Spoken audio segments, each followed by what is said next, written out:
Hello, it's Peggy Lee. Thanks for listening to Time Well Spent. Before we start the show, I'd like to invite you to listen to another OhitsBigRon Studios production, Talking Loud and Saying Nothing. Talking Loud and Saying Nothing is an advice podcast in which host, Mass Potential, and co-host Ronald talk about every topic under the sun, then attempt to answer advice questions from the listeners. While they're barely qualified to be handing out life advice to others, they have a great time discussing their opinion on politics, dating, black culture, pop culture, and everything in between. You'll have a great time listening to them and may even find yourself arguing your own point of view at your listening device. Check out Talking Loud and Saying Nothing wherever you get your podcasts. And now, without further ado, let's start the show. So I think we've all had that moment.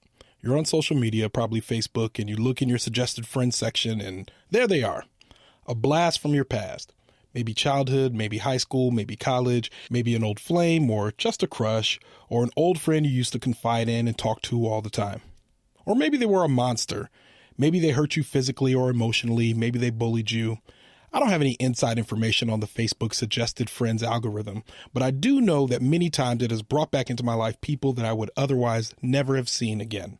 On episode 13, we talked a little bit about the nature of a goodbye and how in essence saying goodbye means you existentially never see a person again. However, Facebook has made the physical act of saying goodbye to a person nearly impossible.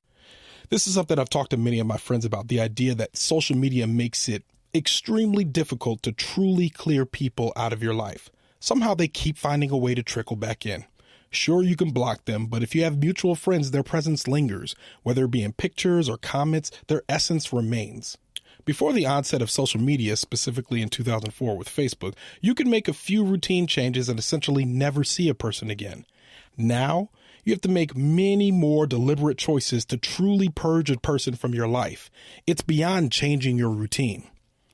I'm beginning to face this issue head on in 2018, not necessarily by my own choice, but rather by the choices of the people that were once close to me. I turn 34 next month, and I believe I've reached a place in my life where I've gained a lot of perspective regarding the friendships I've had and currently have. It seems now more than ever, I have to be strategic about making the choice to press unfriend.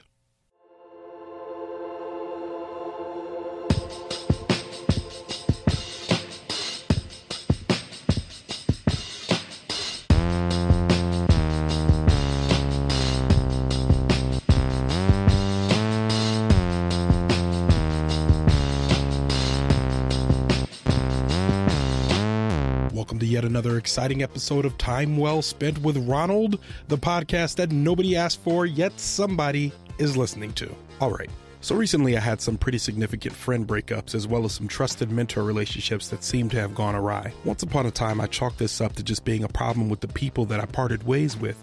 However, this time around, everything felt different. I say that to mean at this point in my life, I choose to try and reflect at least a little bit about myself and ask the question, what did I do to either push people away or make it difficult for people to be friends with me? I thought a good person to talk this over with would be my good friend, Samnang Man. Samnang Man, a.k.a. Coach Beast Mode. Samnang and I have a solid relationship now, and we've known each other for a long time, about 13 years. We met in college. He mentions meeting in the 10th grade here, but he means sophomore year of college.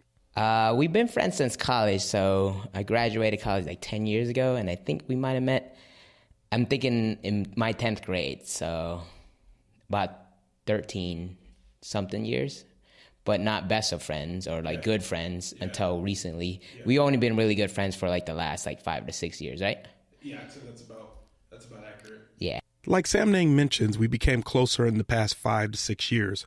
However, right after college in 2008 and 9, he and I were members of a CrossFit gym together. Now, this was back when I drank the CrossFit Kool-Aid and took a deep dive into fitness culture. So having attended school together and having overlapping circles of friends, pursuing fitness bonded us back then. However, after college, I was not as consistent as I should have been as a person, and most certainly not as a friend. And this was pre-podcast, so I had an aggressive way of asserting my opinion to folks. Samnang talks a little bit about how this made friendship with me difficult. You were very opinionated, and it's okay to be opinionated and have your own opinions, but trying to suffocate like what other people thought just because you felt a certain way, it wasn't right. That's why I thought, I think where kind of miscommunication or like where I started seeing it wasn't a great relationship. Social media doesn't lend itself to nuance in a space where attention spans appear to be increasingly shrinking. What Samnang is talking about here is my tendency to post statuses online that were increasingly rigid, or that didn't lend themselves to much discussion. While I try not to do that these days, I found that in some cases the position I have itself is the problem, regardless of how I argue it. So if you don't agree with what I'm saying, it doesn't matter if I spell it out on a cake and sing it to you, you're just not going to like it. I know that now, and I try to approach people with that in mind, both on social media and in person. However, back then I would say I lacked the emotional intelligence to understand nuance in an argument and to regard people's feelings when having a discussion. This has made me choose my words more carefully, meaning when I'm sharp, it's because I'm intending to be, rather than just allowing what isn't intended to be a slight to become one. It's tough to be friends with a person that you don't feel like you can talk to.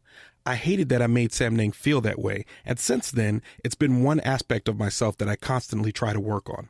Unfortunately, on social media, it's harder to curate your voice as effectively as it is in person. However, in terms of my friendship with Samnang, it wasn't just my opinions or my voice that drove him away. It was also that I was being wildly inconsistent in my availability, as well as committing to things, then backing out. He continues here talking about that, as well as what became the last straw for him. Spoiler alert, it's an argument about CrossFit. Yeah, well, it was a culmination of things. It was just a little bit of difference in my viewpoints and like your viewpoints. I started to feel like you started being flaky on me, and you weren't really responding to like some of my call to actions, like, hey, can you meet me here? Hey, so I felt that was kind of going downhill. And then I think the last camel or the straw that broke the camel back was when you messaged something about CrossFit, about hating it.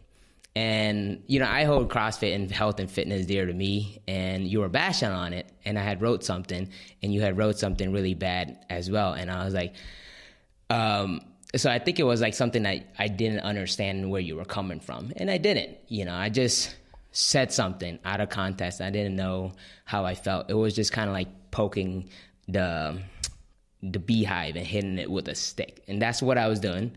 I started realizing that after that, it was one of those, you know, after we stopped talking, that was literally when I was like, I think Ronald doesn't like me. I think he's going to cut me off. And I was like, I was okay at that time when I said it, right? Because I was kind of like poking the bees. And then there was that long period that we stopped talking.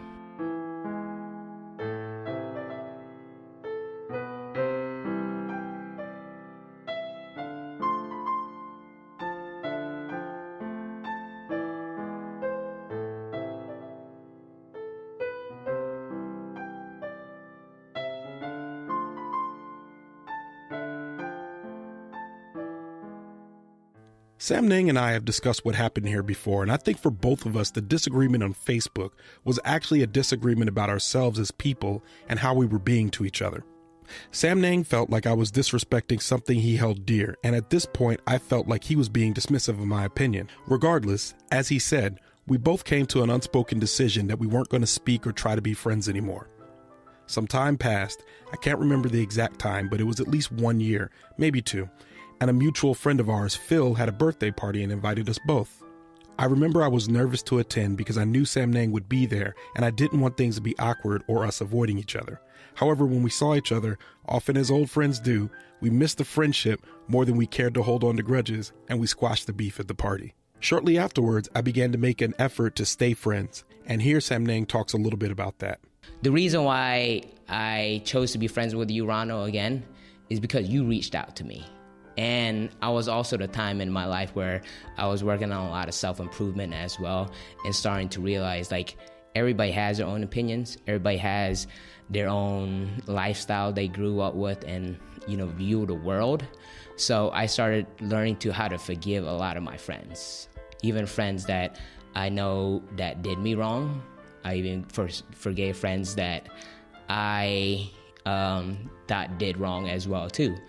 I'm not a perfect human being. I reached out to like 2 or 3 friends that I held grudges with during that time period where you reached out to me, and I was like, oh my God, this is like a perfect opportunity where like I'm starting to mend some of my friendships that I held grudges with. and I didn't want to live with grudges. So when you reached out to me, it was almost like perfect timing. I've grown up a lot since losing and regaining Samnang's friendship. However, what I've learned since then has informed the decisions that I make about friendship even to this day. When someone asked, when do you make the decision to cut someone off? Another friend of mine replied, are they a fountain or a drain?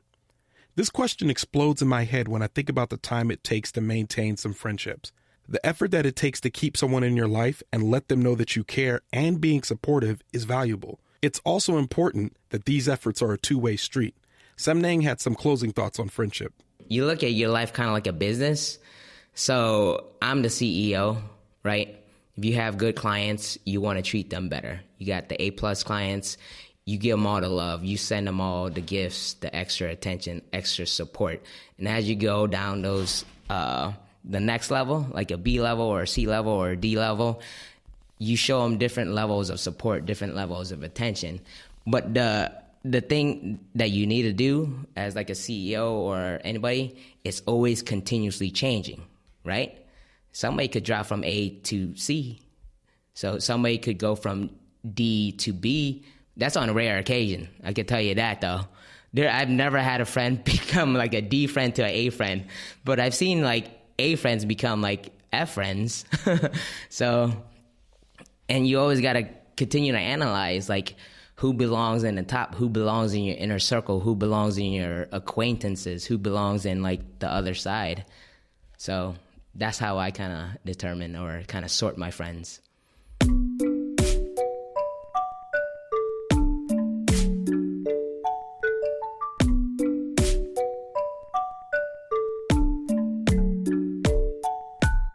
Whether or not any of us want to admit it, we rank our friends. Who do you call first with good news, with bad news, with gossip? Who do you call when you want to go out? Sometimes those aren't the same people. Sometimes we compartmentalize our friendships based on our habits and our interests. Some of us have friends that will never meet each other. Some of us base the people we hang out with on how we feel about ourselves or want to feel about ourselves. Others are lucky enough to have friends that they do everything with, people that know every side of them and would accompany them anywhere. For some, the circle is constantly changing based on where we are in life. For others, they stay in sync with the same circle for their entire life. No matter how you choose or find your circles, value them. Keep it tight.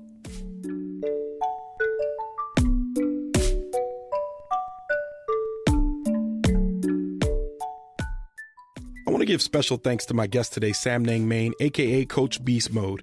If you're interested in health and fitness tips and an abundance of motivational quotes, give him a follow on Instagram at Samnang Mang. That's SAMNANGMAN. You can also search his hashtag Coach Beast Mode. There, you could follow his journey as he prepares to compete in his second bodybuilding competition. Good luck out there, buddy. I started this episode thinking I would be telling you a couple of stories about how I cut some people out of my life and I'm better for it. However, it seems more prudent to tell you that as adults, the most important thing you can do if you want to maintain your friendships is to try to be a friend. Keep making the effort. Take a moment for self-evaluation. And before you press the unfriend button, ask yourself if you're doing everything you can to be a good friend. Your circle will appreciate it, and every moment you take to be better will be time well spent.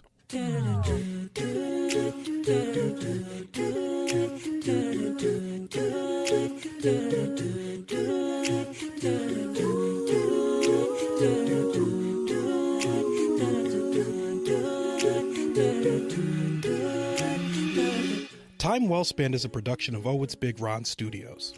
Theme and additional music provided by the mysterious Breakmaster Cylinder. Outro music provided by Michael Corte. Do you want to reach out and connect about the show? Have some feedback? You can find me on all the social media things, including Snapchat, Twitter, and Instagram, at OhitsBigRon. That's OhitsBigRon. Time Well Spent will return next month. Thanks for listening.